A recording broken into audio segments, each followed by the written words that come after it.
Okay. Right, we might start.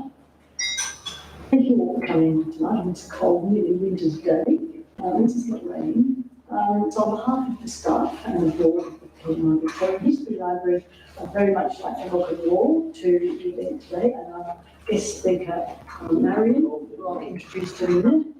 For those of you who haven't met before, my name is Judith Ellis, and I'm president of the board of the library here. On your behalf, we wish to acknowledge the traditional custodians of the land.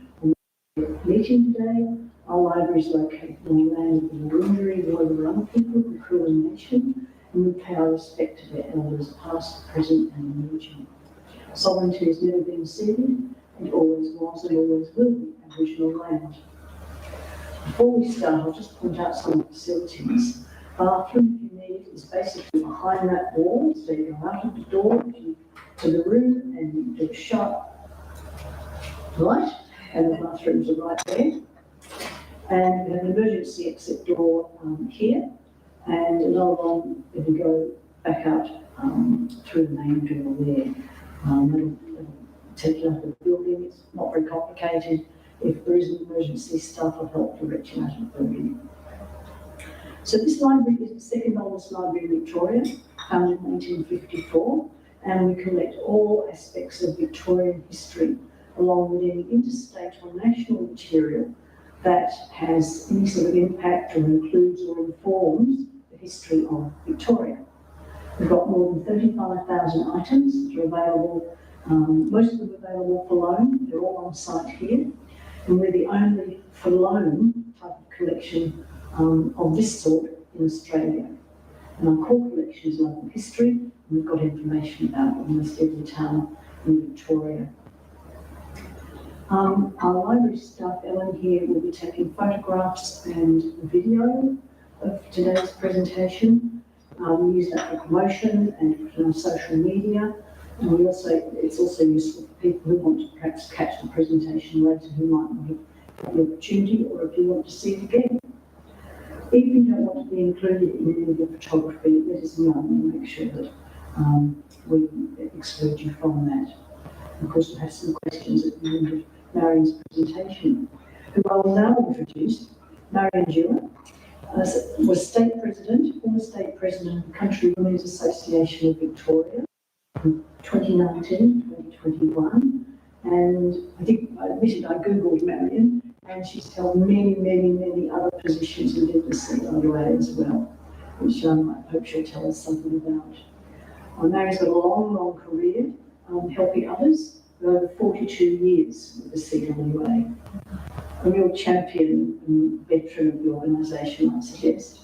And today, as it has done, always, CWA helps people with welfare, with education, with creative endeavours, and with many other things.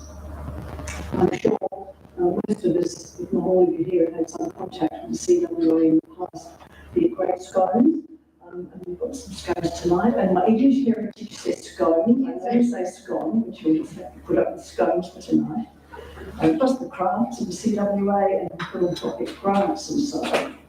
And I should mention one of our members here, Helen Rosenbaum. Thank you so much for bringing all the artefacts in, and the tea towels, to add to our theme tonight, along with books from our collection that also fit with our theme tonight.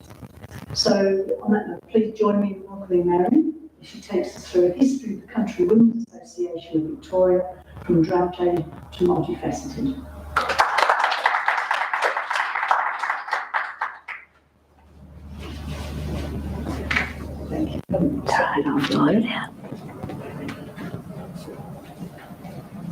Thank you. Thank you. It's a pleasure to be here, and thank you for the invitation.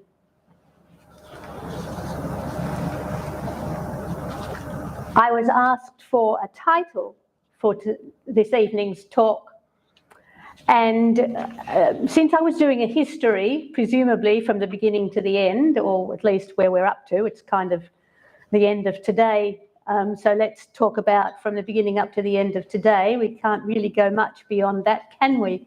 Because there's always a surprise tomorrow. So it was easy to do one of the main things from the beginning, our Drought-aid. It is absolutely impossible to do just one thing from today, even at the beginning, but so much more now. We are a multifaceted organisation, hence the name. As this is a history lesson, I'm sure you will understand that some references are of their day and not what we would use today. I have tertiary qualifications in music, education, librarianship, and governance.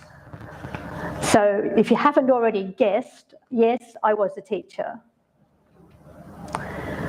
Although I could have become state president without any of these qualifications, and many of our state presidents had no formal qualifications, although, again, a great many have had very important qualifications of their own.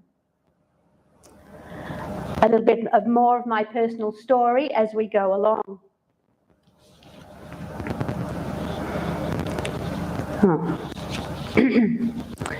You might wonder why I'm showing a very simple diagram of the Australian levels of government. It's because this familiar pattern will help you understand the structure of CWA of Victoria.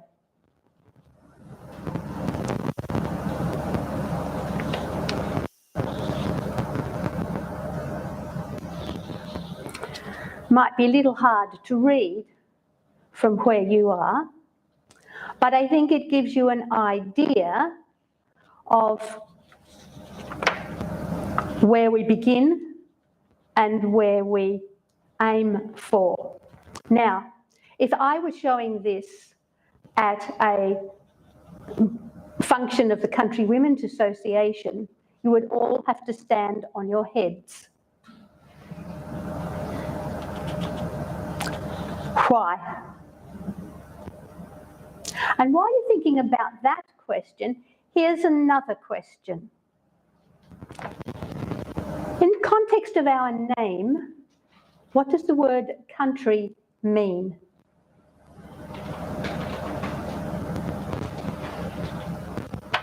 It's not rural versus urban, but encompassing, embracing. It includes the whole state, the whole land, the whole people of Victoria.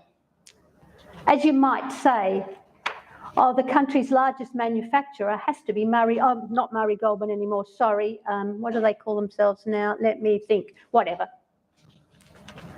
Or the whole country worshipped her. She was their absolutely favourite tennis player. Well, for me it would be a tennis player anyway.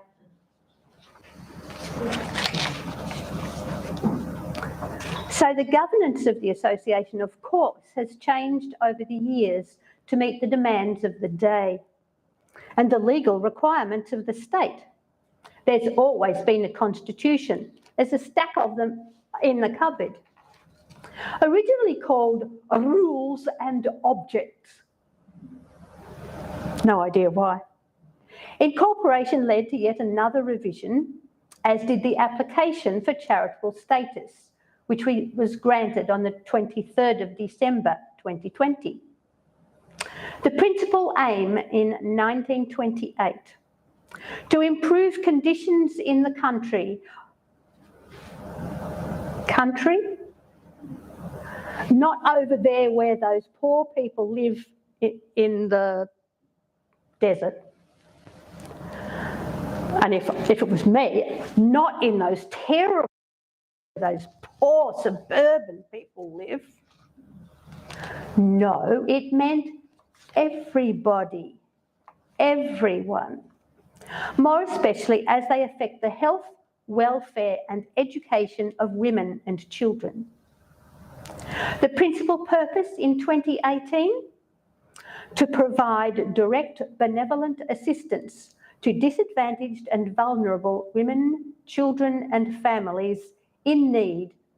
And here we had to spell it out because, you know, modern people are not really very good at grasping and remembering things, throughout metropolitan, regional, rural and remote settings in Victoria. I think that includes everyone, don't you? I'll only talk about the current governance structure. Obviously, the board has only existed since 2018 and replaced the Administration and Finance Committee. When you look at the makeup of State Council, you will see why the board structure is necessary today. Not sure how far at arithmetic.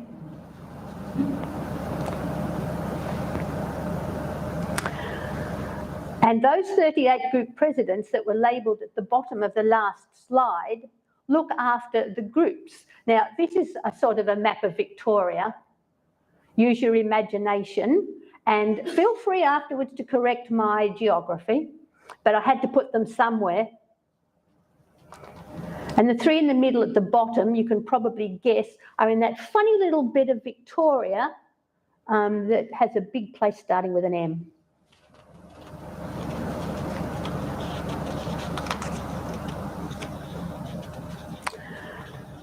So in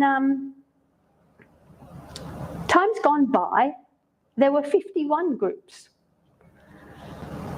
Then there were 40, and as you can see now, there are 38. So restructure happens in various ways. So let's look at numbers of branches. In 1928, there were 20 branches with 1,700 members. The first branch was Yarra, and it's met at Umina at 3 Lancel Road since 1949. In 1948, there were 502 branches with 23,774 members. In 1951, 31,773 members. Then what happened then in the world? World War II? Well, Depression, women went to the world changed slightly, didn't it? Women went to work. And choices grew.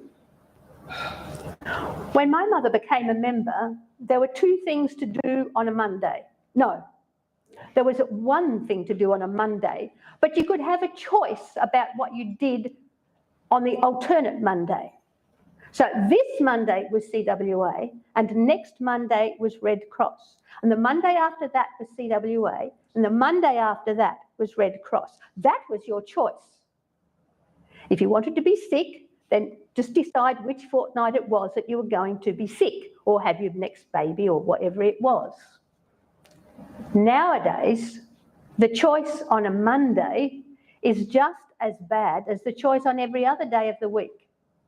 It's impossible to find the time to do anything, except for some people who just do as they choose. And sometimes what people choose to do doesn't include their, well, what I would call a duty to look after the organisation to which they belong. So it's so pleasing to note that some of you who are here tonight are here because you are members and you are supporting your organisation. So 1969, 705 branches, 19,979 members.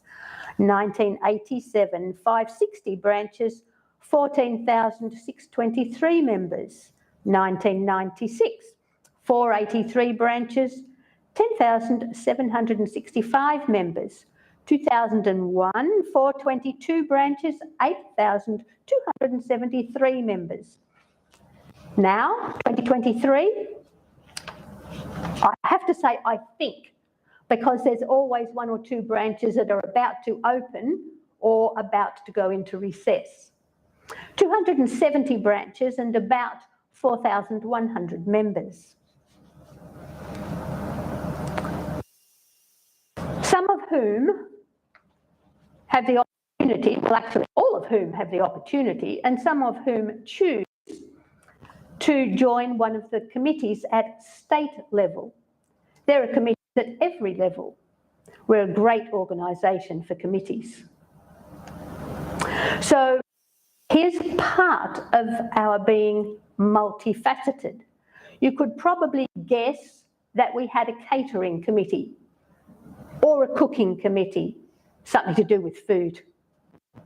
You could probably guess that we had a creative arts committee, because that includes handicrafts and home industries, cooking, craft.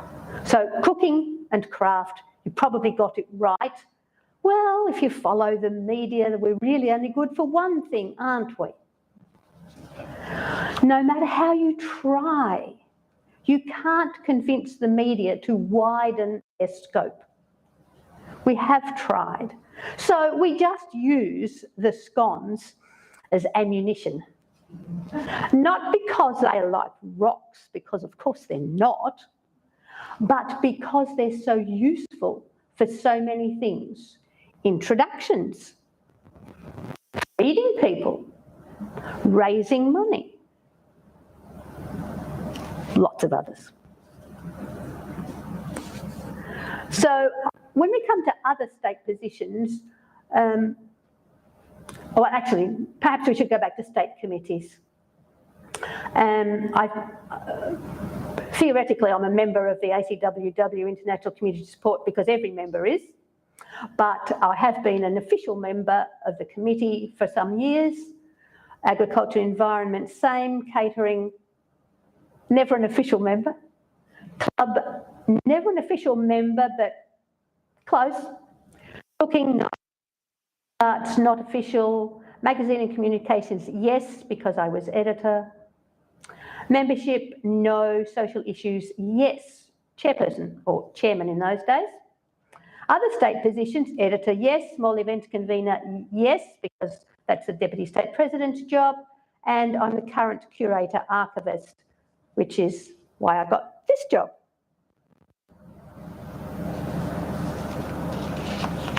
So there's a picture of our state presidents.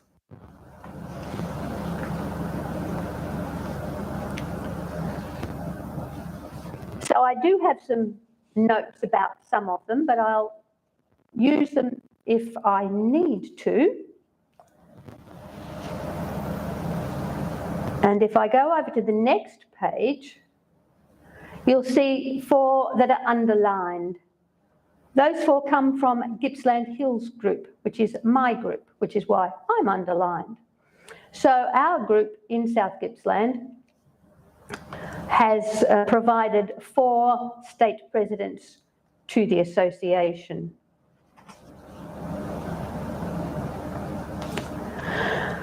Our most exciting event of the year happens at the end of May, generally speaking. It's slightly delayed this year, but that's all right. In 2020, it was slightly delayed to the middle of August. 2021, it was only slightly delayed till the middle of July. So, but there's a different reason it's slightly delayed this year. And if you were happening to come, this is what you might find us talking about.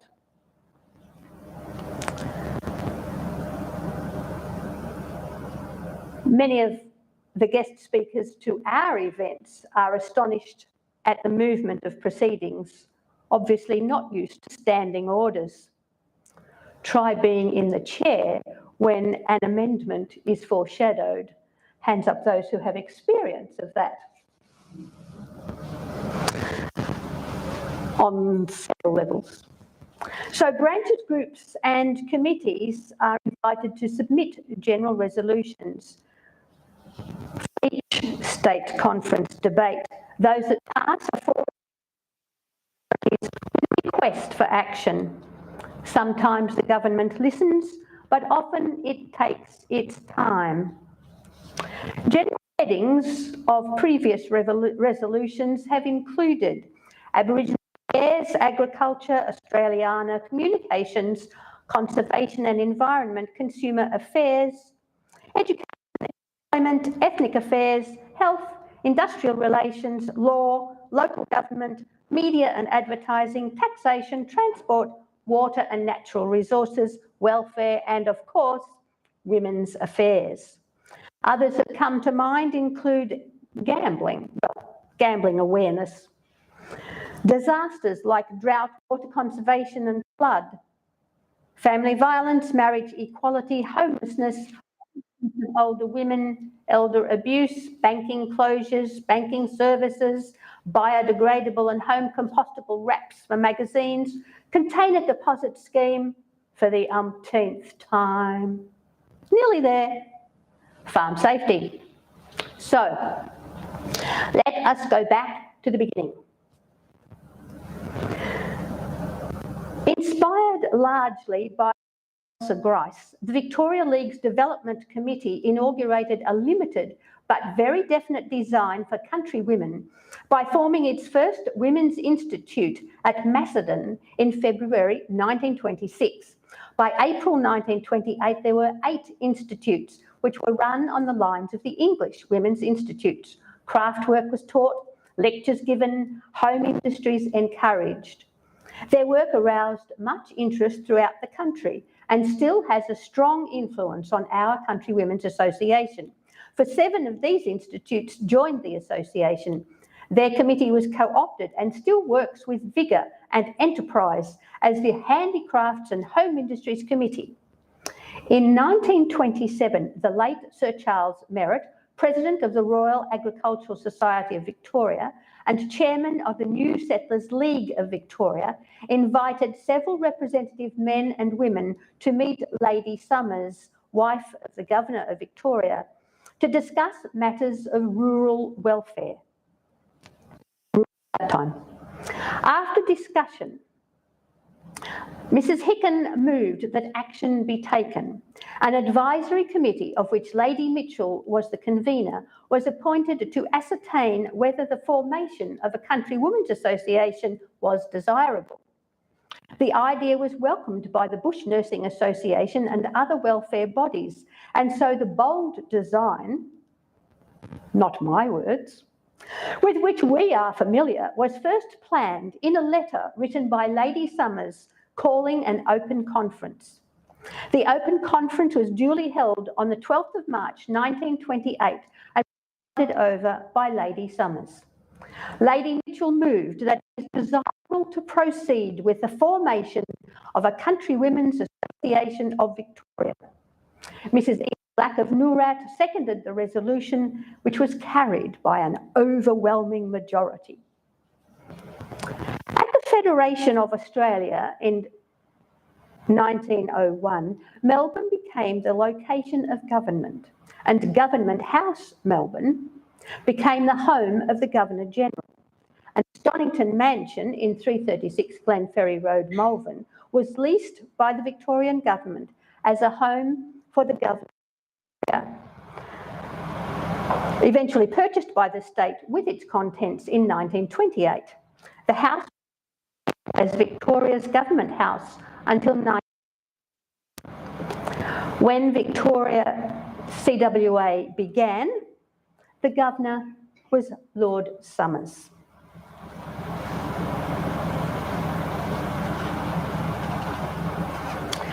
In 1931, the Commonwealth lease of Government House in the Domain had ended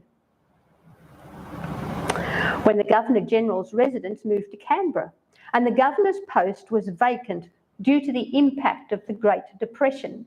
When I first printed this, I had a little gap between Somers and Huntingfield, but it didn't fit when I made it, the print slightly larger, so just imagine the gap. The Governor's official duties were undertaken by the Chief Justice Sir William Irvine, who was Lieutenant Governor. Questions arose again about the future of Government House, and among the proposals put forward were to turn it into a civic centre, a hospital, an art gallery or a museum. The state government decided to temporarily provide the house to the Melbourne Girls High School, was in disrepair, dangerous, and in need of a new site. On the 3rd of 1931, the house opened as the Melbourne Girls' High School with 756 students, one of whom was my mother. Only minor alterations were required and the various areas of the house adapted to the new use. The ballroom became the school's assembly hall. The kitchen taught domestic arts. The supper annex housed 3 classrooms. The state drawing room was divided in 2 by double blackboards and held 2 art classes. Don't ask me about the floor. The basement covered 2 science laboratories. The polo field became a playground and paddocks were used for sports. However, the lawns were out of bounds for the students. Don't know how they got from one place to the other though. In 1933, the school moved to King Street, West Melbourne. The association began with the assistance of the wife of the governor, and so it was natural that Lady Summers became our first patroness. In fact, for at least the first 21 years, the wife of the Governor-General was our patron-in-chief. At some point, the word patron became the term. It is only since 2015 that our governor is the patron. We visit each other. Invitations to events at Government House arrive periodically. Personal one-on-one conversations were initiated by the governor with me during the pandemic. Our patron joined us at 3 Lantle Road for the official opening in 1949 of Umina, our 90th birthday in 2018, and visited the pop-up shop one Saturday morning at the end of 2020.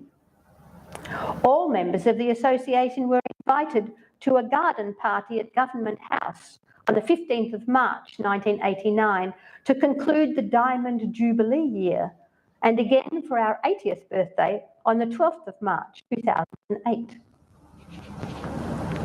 Australia Day has been celebrated by the association with flag raising, guest speakers and refreshments from events at Ansell Road, the tiniest settlement where there is a branch, particularly since it has been acknowledged officially on the 26th of January, regardless of the day of the week. Since 2016, we have been invited to provide refreshments from the old kitchens at Government House on the 26th of January, when the governor throws Government House and the gardens open to the public. The governor and Mr. Howard make 2 visits during the day, an unofficial and then an unofficial one, official and then unofficial. This year, my Deputy State President, now State President Pam, and I were able to make a special presentation of thanks to the governor for her patronage of the association and for her care of its members and the people of Victoria. The cloth, made by a member, has been rolled up and waiting for just this moment. But back to the association. Droughts in the Mallee, 1985, 1901, 1920, 1948, 1979, and so on, generally lasting a number of years. The association has given drought-aid from the beginning. The Mallee was in the grip of a disastrous drought at this time, 1929. A parliamentary committee started a public appeal to give women and children of the Mallee a seaside holiday. Over £4,000 was raised. The association offered to assist the scheme, and Mrs. Waller was lent, she was a staff person, as honorary organiser for the committee. It was a large undertaking, over 1,000 women and children being brought down to Melbourne. Yes, there was a train then. For many, it was their first sight of the sea. In addition, a very happy holiday, medical and dental attention was arranged for 300 of the visitors. The Mallee Relief Fund rose out of a CWA appeal for bedding and clothing for the Mallee settlers. The Argus, oh good, some people know what the Argus was, newspaper, launched a public appeal, and to this was added a large sum already collected by the association, which was in sole charge of the distribution of the State Relief Committee helping with their collection. £730 was spent on bedding and clothes. The appeal lasted 2 months, and over 700 sacks of clothing and 62 tonnes of vegetables, hope they were all pumpkins, otherwise they mightn't have lasted, were distributed through the branches. My next heading is respected by government. Then, as now, the association, we're proud and privileged and humbled to say, is held in high regard by government of whatever persuasion, that we have many times been asked to distribute funds. I've just mentioned Drought-aid in 1929. This continued as required through other droughts, bushfires, floods, local disasters, epidemics, war. I myself, as State President, began by designing a drought welfare grant request form, which was then redesigned as a bushfire welfare grant request form.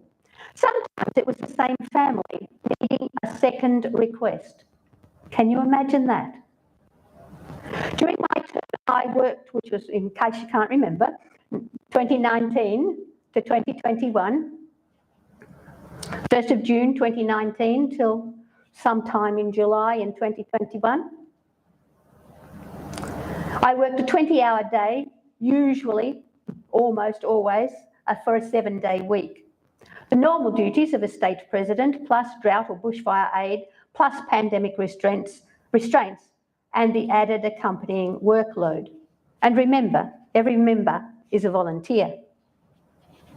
In a little over 2 years, I assessed, approved, and signed the forms granting over $6.4 million of federal, state government monies, association funds, public and member donations, in lots of $3,000 per household. For a long period during the pandemic, we were permitted by government to have only the necessary staff to work 1 day a week in order to complete the welfare payments. Each form was assessed and checked twice. I spent most evenings trying to convince people, usually male, to provide me with what I needed in order to approve their request. The conversation often went something like this. John? Yes. Marion Dewar, State President, Country Women's Association of Victoria. I have your drought, or bushfire, form here. Good.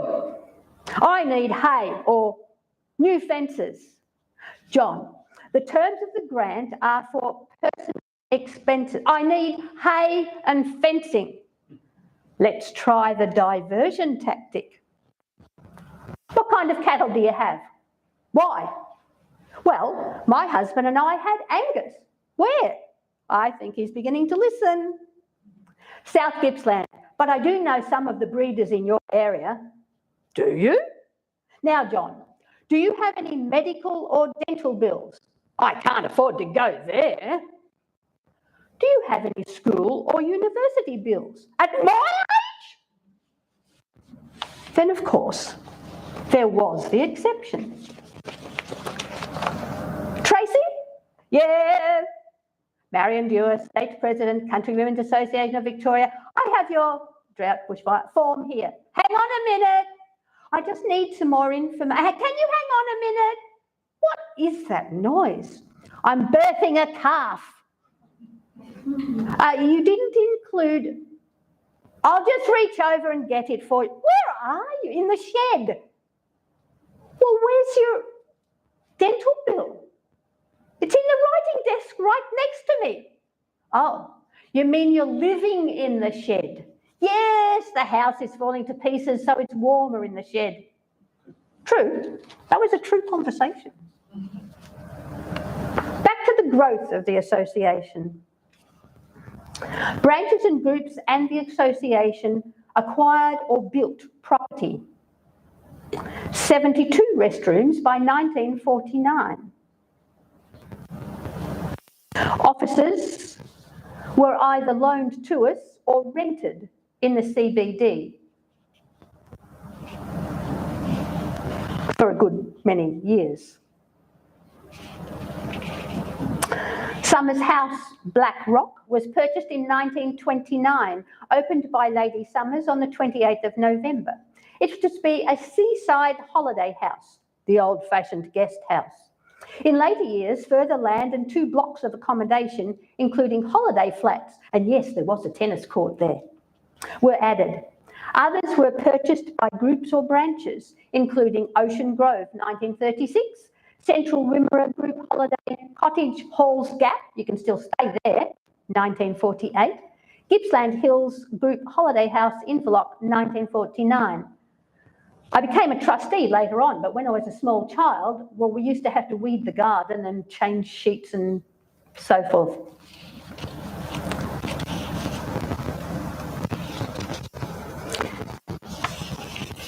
Some of you I know have been to Umina, and if not, why not? In 1840, 70 acres of land was granted by the Crown to John Sylvester Brown. In 1874, the land was purchased for subdivision by George Lancel, the mining pioneer of Bendigo, after whom Lancel Road is named. In 1875, the portion of land where the house is located was purchased by John Alexander Macpherson, MLA, who was Chief Secretary, Premier, 1869 to 1870. One of the Chief Secretary's department's responsibilities was the care of neglected children and juvenile offenders. On this land, he built the house known as Umina, which means to rest. In 1887, John Macpherson sold the property to Norman Bales, a Melbourne solicitor and member of the Legislative Assembly 1906 to 1920, who resided here until his death in 1946. In 1928, Edna Walling designed and developed the garden with many of the traditional features of her style at the time, which include extensive stonework, separate garden rooms, lily ponds, 2 impressive wisteria pergola walks, magnificent when out in flower during spring, usually during the show. The design incorporated large existing trees.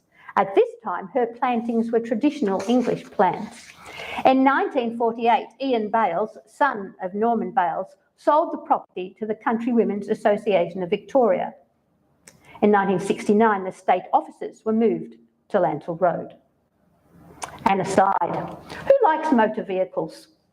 Here's an interesting fact about number plates. In the first series of plates issued in 1910, Vic 9 was issued to a Toorak resident along with plates 7 and 8. These were the first privately issued number plates in the state. When the second series was issued, Vic 9 was first displayed in 1933 on a Vauxhall. This time, the plate was also owned by a Toorak resident, the same person, by the name of N. Bales of Umina, Toorak. At the 1984 auction, Vic 9, just the number plate, was sold for $31,000.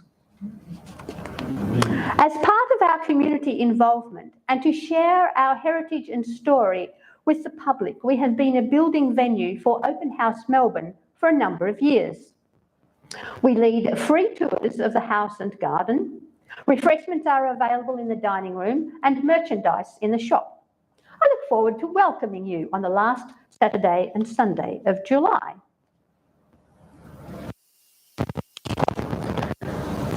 That's a slightly modern one.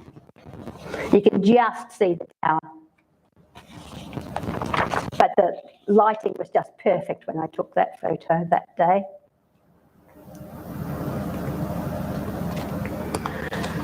Now let's talk about some of our multifaceted activities. There were our wartime activities. At that time, we had representation on 27 different committees at state level.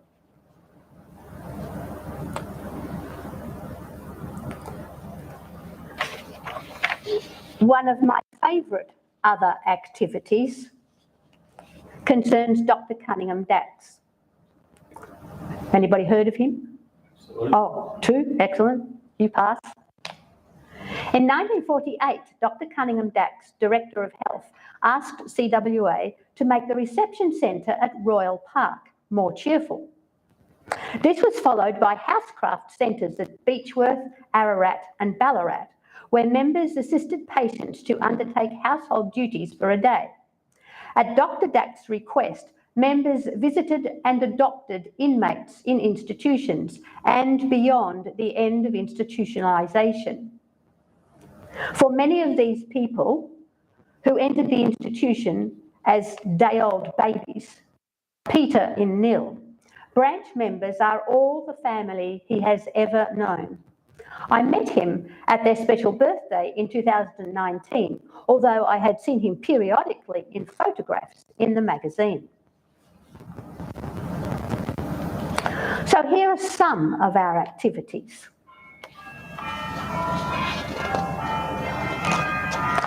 Some of them happened in the early years, and some of them still happen now.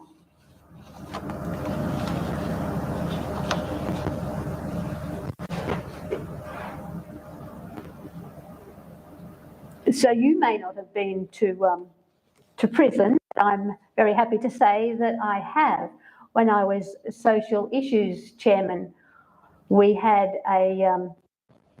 we called them pamper packs, and the rules were so strict.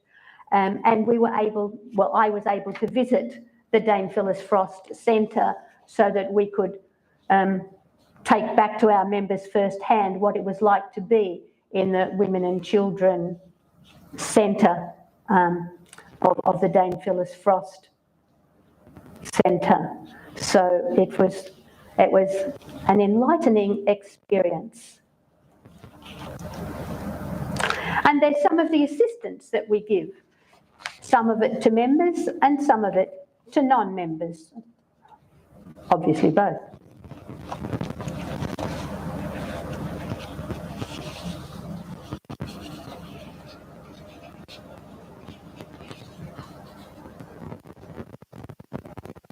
My branch began in 1931.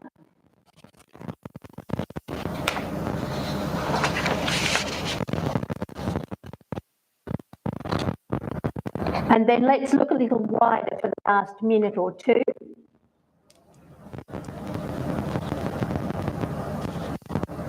The national body was formed in 1945 and concluded its duties in 2022. I was National Secretary to Nola MacLeod when she was National President 2012 to 2015. So I have quite a close connection and understanding of the national office and the work of the national body at that time.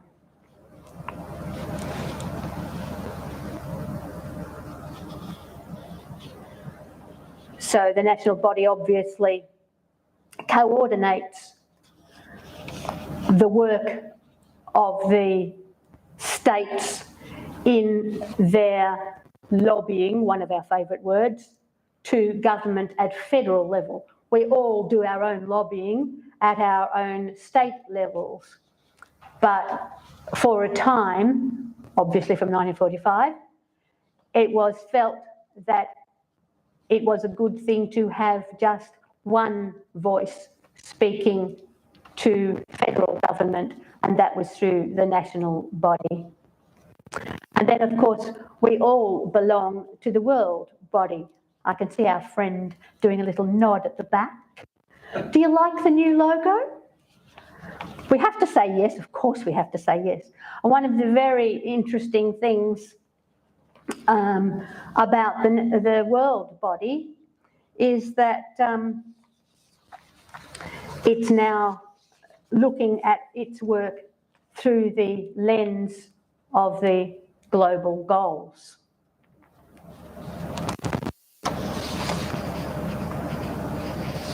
And again, the world body works in a similar way. resolutions creep up and then they go out. Projects creep down, or the money for the projects creep down to where they're needed. So having our status at the UN is very useful in these 2020 type years. I couldn't finish before I mentioned one of our works that I'm sure, well, I hope I'm sure you all know about.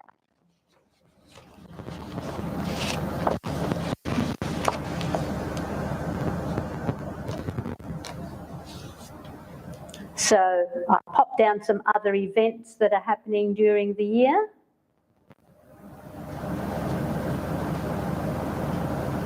And offer you an invitation.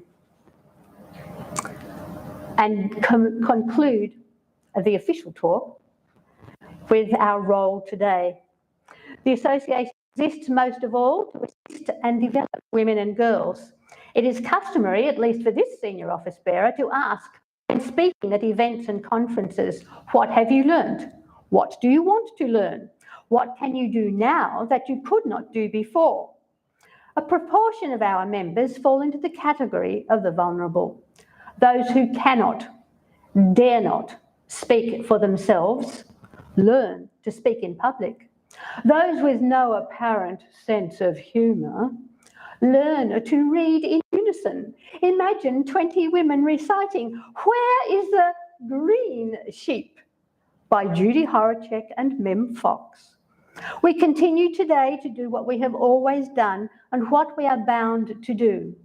Welfare, education, creative endeavours, always in new ways that fit the times.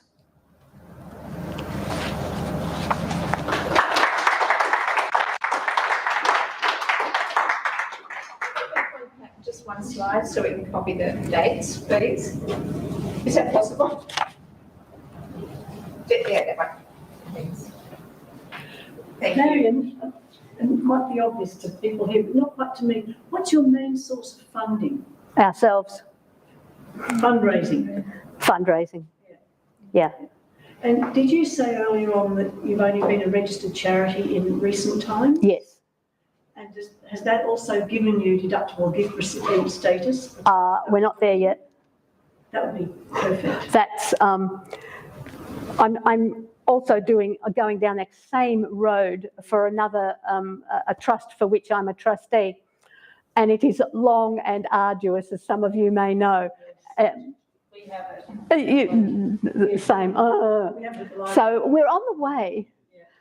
We try at various times.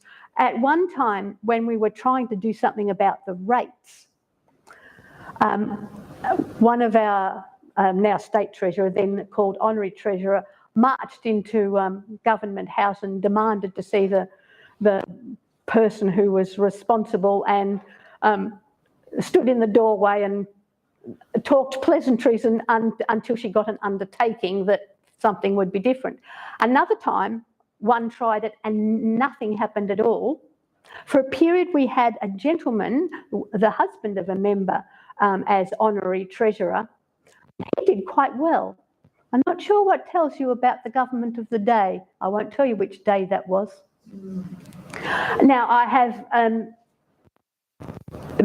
much more to add, but we do have a time limit. Sure. So thank you for the question. Tax deductibility, and for charities such as this, it makes a huge difference because you can put out appeals for the financial year and say, view this tax deductible. We do use government money for various aspects, yes. I'm trying to do it for an animal welfare organisation. It's not easy. So also, your membership, I noticed with the figures that you gave us, that obviously it's going down. It's steady and maintaining, if not rising. What's the main demographic in your membership? Birth till death. There is. So new members can be juniors, and they can be women of any age, and most people stay members until they depart the planet. Other questions? You're going to tell us why you had to stand on your head to read that. Oh, right. Why did one have to stand on one's head? Not sure how quickly you can go back to the first slide or this. I can do it. You can do it here. Yes, you might be able to do it more quickly than I, Ellen. No worries. So most organisations have the big wig at the top, right, and the little plebs at the bottom. Well, in the association, it's the other way. The most important people are all the members, and this person down here does what they need. Not always what they want, what they need, and that's me down there. Well, it was for 2 years. Does that make sense? Yeah. What do you think I know there would have been lots of challenges in the past with wars and things like that. What do you think are the main challenges facing the CWA in this current age? The multiplicity of other things to do and the short attention span of the modern person. I'm not going to give an age to that because I can't see it varying from children to nonagenarians. We have lost our attention span. Oh, I'd love to go to the meeting. After 2 minutes, or comes for 1 month and then you don't see them for 3 months, in spite of sending them a reminder and an email and a text. My sense of responsibility and sense of duty rises very quickly here. People have so many other things they can do, so many other organisations they can belong to, so many choices. So many have just said, oh, well, I'll just please me. And if I want to do it, I'll do it. And if I don't want to do it, well, I won't. That's a personal opinion a little bit, but I'm a bit jaded because I'm a retired teacher. There's a decrease in volunteering, though, generally too, which has occurred over the last Oh, yes. Oh, yes. It would affect your organisation. Every organisation, yes. Church attendance, everything that you can think of has not returned to where it was. So the burden, there's the same burden, isn't there? There are still the same chairs to be put out and put away, but there are less people to put out the same chairs and put them away every time.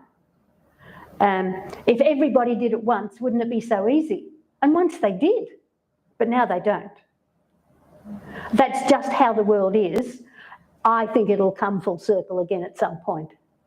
And we'll go back to having lots of people volunteering for whatever it is that they've chosen to do. There may be no more members in any one organisation, but the members that are there will be all more fully committed. I think we're all still trying to, well, some of us have never had a space to do any relaxing in the last 4 years. But those who have, hopefully will come back and learn to be real again. Other questions? And the logo, what was that logo? The international one that we were talking about towards the end, it looked like a bracket. That one? No, the very end. The very end one. Near the end. The international line. How do we do this fast? Yeah. Oh, just It's like about that. second or third from the end. Yeah, that one. Yep. That one? That one. Yep. That's the Associated Country Women of the World. So that's the world body. Is it meant to represent something that? Use your imagination. It looked fun. I think it's meant to be a woman. Oh, looks like a bracket. Oh, You don't have to like it. No one says you have to like it. rather a funny shape. Well, I don't like that one. We had a different one when we were, when I was National Secretary. We had the It's lovely with the faces. yeah, so I don't like that one either. So, you know, you don't have to like it. Yes. I'm just wondering why the International Council, sorry, we've dismissed it, but the international body is emphasising rural women. For obvious reasons. What is the thing that, give me the three things that people need the most? Food. Okay, let's just worry with one. Food. In most countries, who makes the food? Women. In most countries, who ploughs the fields? Women. In most countries, who threshes the grain? Women. Women are the farmers in most countries. They do all the farm work. I don't know what the men are doing. I think they're sitting playing games on the ground. So it's not surprising that when the world body grew, it was a farming organisation, because that's where your food comes from, and your food comes from the women. So women, food, farmers, all same thing. Does that answer the question? Yeah, that's fine. Marion, could you stay with us a little while and chat Of course. with people? Thank you so much for telling us, in your own words, the story of the history of the CWA. Well. I'm sure you've all found it absolutely wonderful. We have a very small gift for you, for your effort. Thank you. Thank you. Please take that.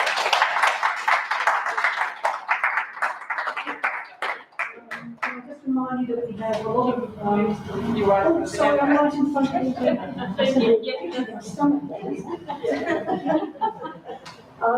We've got lots of events on. We've got a program of events on, which is on our website. So book clubs, family history groups, book sales, lectures. So keep up with our. We have another talk on the 31st of May this month, on Melbourne University Press, Yes. and book publishing more generally. So you'll see some information come out about that very soon. If you're not already on our mailing list, give us your information before you leave. If you'd like to be included, we'll make sure that you get information about what's going on. Thank you to Ellen and Lauren for setting everything up today. Thank you again, Marion, for your wonderful My pleasure. summary of the history. I'm sure there's a whole lot more. Please stay a bit longer and have some refreshments for us scones at the back there. So join us, and we look forward to seeing you again next time. Thank you. Thank you.